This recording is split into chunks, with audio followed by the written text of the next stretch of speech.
जंगल में चंपा का फूल बनी असली मोहिनी दुखी होकर रो रही है। बिना किसी गलती के मुझे ये सजा मिल रही है। पता नहीं मामी और शर्मिली कैसी होगी और क्या कर रही होगी। इस चंपा के फूल से क्या मुझे कभी मुक्ति मिलेगी?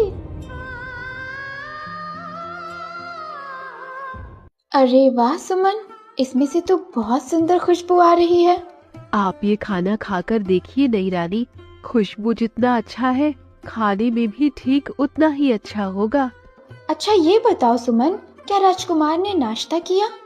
नहीं नई रानी, असल में वो तो रोज सुबह बगीचे में टहलते हैं, उसके बाद आकर खाना खाते हैं। ठीक है, अब तुम जाओ, मैं ये नाश्ता राजकुमार के लिए लेकर जाती हूँ। राजकुमार के खाए बिना मुझे अकेले खा लेना ठीक नहीं होगा। ठीक है नई रानी, आपको जैसा ठीक लगे करिए। शर्मीली वही जहर मिला हुआ खाने की थाली लेकर राजकुमार के पास जाने लगती है। रास्ते में उसे मंत्री की बेटी मधु देख लेती है। अरे ये लड़की खाना ना खाकर कहाँ जा रही है और खाना को लेकर क्यों जा रही है? इसको कुछ पता चल गया क्या? नहीं नहीं, ये नहीं हो सकता। मेरी साजिश पर ऐसे ही पानी नहीं फिर सकती। जैसे भी हो मुझे इसे रोकना ही होगा। जल्दी से मधु शर्मीली के सामने आकर खड़ी हो जाती है। कौन हो तुम? ऐसे मेरा रास्ता रोककर खड़ी क्यों हो गई? मुझे क्षमा करिए, असल में मैं इस राज्य के मंत्री की बेटी मधु हूँ।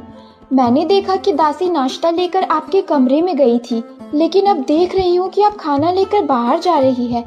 उसने कोई गलती की है क्या? अगर उसने कुछ किया है तो आप बस बताइए उसने क्या किया है। मैं महाराज से कहकर उसको सजा दिलवाती हूँ। नहीं नहीं, उसने कोई गलती नहीं की है। मैं खुद ही खाना लेकर जा रही हूँ। अब तुम जा सकती हो, मुझे कोई परेशानी नहीं है। सुबह सुबह आप बिना खाए रहेंगी तो बीमार हो सकती है, जो मैं देख नहीं पाऊंगी। पहले आप ये खाना खा लीजिए, फिर कहीं जाइएगा। नहीं, ऐसी कोई बात नहीं है। असल में राजकुमार ने भी कुछ नहीं खाया, इसलिए पहले उनके लिए खाना लेकर जा रही हूँ। नहीं, ये खाना राजकुमार को मत दीजिएगा, ये तो आपके लिए है। इस खाने को आपको ही खाना होगा।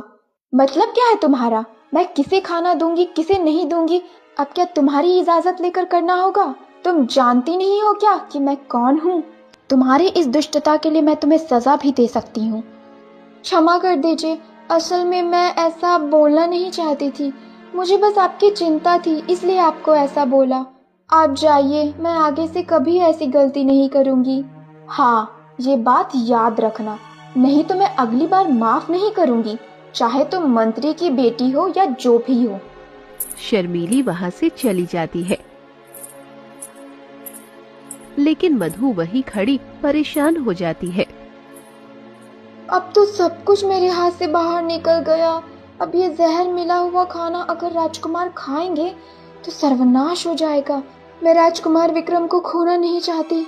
इन सब के लिए ये घमंडी लड़की ही जिम्मेदार है। इसने मेरी एक भी बात नहीं मानी। अब मैं क्या करूं? जैसे भी हो मुझे राजकुमार विक्रम को बचाने की आखिरी कोशिश तो करनी ही होगी। शर्मीली खाना लेकर राजकुमार विक्रम के पास पहुंचती है। अरे मोहिनी, सुबह सुबह तुम यहाँ, कोई परेशानी है क्या? क्षमा कीजिएगा राजकुमार, असल में दासी ने बताया कि आपने सुबह से कुछ नहीं खाया, इसलिए आपके लिए ये खाने को लेकर आ गई। लेकिन शायद तुम जानती नहीं हो, मैं सुबह इतने जल्दी खाना नहीं खाता हूँ। लगता है तुम्हें पता नहीं था। मैं इतना कुछ जानना भी नहीं चाहती कुमार। सुबह नहीं खाने से स्वास्थ्य खराब होती है। आपको अभी ये खाना खाना होगा बस। इस महल में आते ही तुम मेरा कितना ख्याल रख रही हो। सच में मोहिनी, तुम्हें मैं जितना देख रहा हूँ उतना ही हैरान हो रहा हूँ। इतने कम दिनों में ही तुम्हें मेरी कितनी फिक्र है। कुमार, आप अभी ये सब बातें रहने दीजिए। लीजिए, जल्दी से ये खाना खा लीजिए। आपको अभी मेरे सामने बैठकर ही खाना होगा, कोई बहानेबाजी नहीं चलेगी। अच्छा ठीक है बाबा, ठीक है, मैं कोई बहानेबाजी नहीं करूँगा। लाओ खा लेता हूँ। मुझे अब सब कुछ कबूल करना ही होगा, नहीं तो वो खाना खाते ही राजकुमार की मौत हो जाएगी। अगर मैं राजकुमार के सामने जाकर सब सच बोल दूं तो शायद कुमार को बचा सकूंगी। मुझे अभी जाना होगा।